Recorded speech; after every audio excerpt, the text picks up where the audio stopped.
வணக்கம் தீபிகா. தற்பொழுது கோடைக்காலம் தொடங்கி இருக்கக்கூடிய நிலையில் கோடைக்காலம் தான் தற்பொழுது நடைமுறையில் இருக்கிறது. இருப்பினும் கூட தமிழகத்தில் பல்வேறு மாவட்டங்களில் பரவலாகவே மழை பெய்து வருகிறது.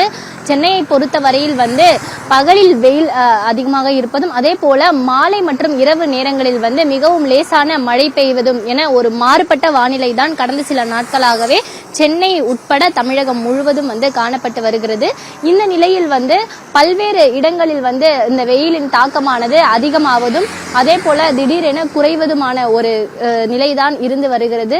இருப்பினும் கூட தமிழகத்தில் திருப்பூர், திண்டுக்கல், தேனி ஆகிய மாவட்டங்களில் கனமழைக்கான எச்சரிக்கையானது கொடுக்கப்பட்டிருக்கக்கூடிய நிலையில் சென்னையை பொறுத்த வரையில் வானம் மேகமூட்டத்துடன் காணப்படும் எனவும் அவ்வப்போது மிகவும் லேசான மழை பெய்வதற்கான வாய்ப்பு இருப்பதாகவும் வானிலை ஆய்வு மையம் தெரிவித்திருக்கிறது.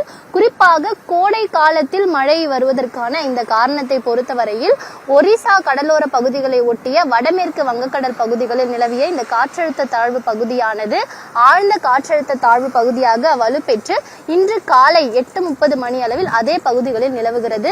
மேலும் இது மெதுவாக வடக்கு திசையில் நகர்ந்து வடக்கு வங்கக்கடல் பகுதிகளில் காற்றழுத்த தாழ்வு மண்டலமாக அடுத்த 24 மணி நேரத்தில் வலுவடைய கூடும் எனவும் தென்னிந்திய பகுதிகளின் மேல் ஒரு வளிமண்டல கீழடுக்கு சுழற்சி நிலவி வருவதாலும் இன்றைய தினத்தை பொறுத்தவரையில் தமிழகத்தில் ஓரிரு இடங்களிலும் புதுவை மற்றும் காரைக்கால் பகுதிகளில் லேசானது முதல் மிதமான மழை பெய்வதற்கான எச்சரிக்கையானது கொடுக்கப்பட்டிருக்கிறது.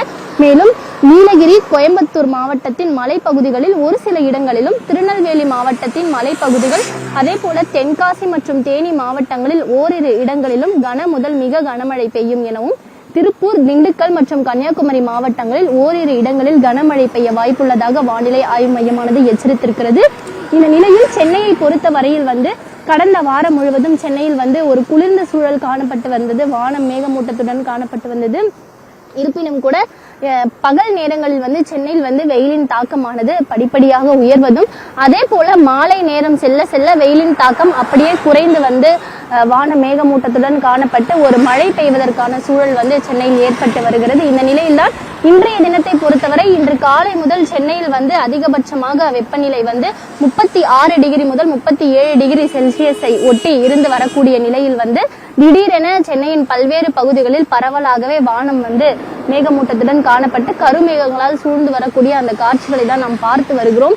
இந்த நிலையில் சென்னையை பொறுத்தவரை மிகவும் லேசான மழை பெய்ய வாய்ப்பு இருப்பதாக மட்டுமே வானிலை ஆய்வு மையமானது தெரிவித்திருக்கிறது. இந்த நிலையில் தற்பொழுது பரவலாக சென்னையின் பல்வேறு பகுதிகளில் வானம் கருமேகங்களால் சூழப்பட்டு வரக்கூடிய நிலையில் சென்னையில் மழை பெய்வதற்கான சூழல் மெல்ல மெல்ல உருவாகி இருக்கிறது. நேற்றைய தினம் கூட வெயிலின் தாக்கம் அதிகமாக இருந்தது. இருப்பினும் கூட மாலை நேரத்தில் இரவு நேரங்களில் மிகவும் லேசான மழை சென்னை மற்றும் புறநகர் பகுதிகளில் காணப்பட்டு வந்தது. இந்த நிலையில் இன்று மீண்டும் காலை வெயில் அதிகமாக காணப்பட்ட நிலையில் தற்பொழுது வானம் கருமேகங்களால் சூழப்பட்டு சென்னையில் மழை பெய்வதற்கான ஒரு சூழ்நிலையானது மெல்ல மெல்ல உருவாகி கொண்டிருக்கிறது. தீபிகா.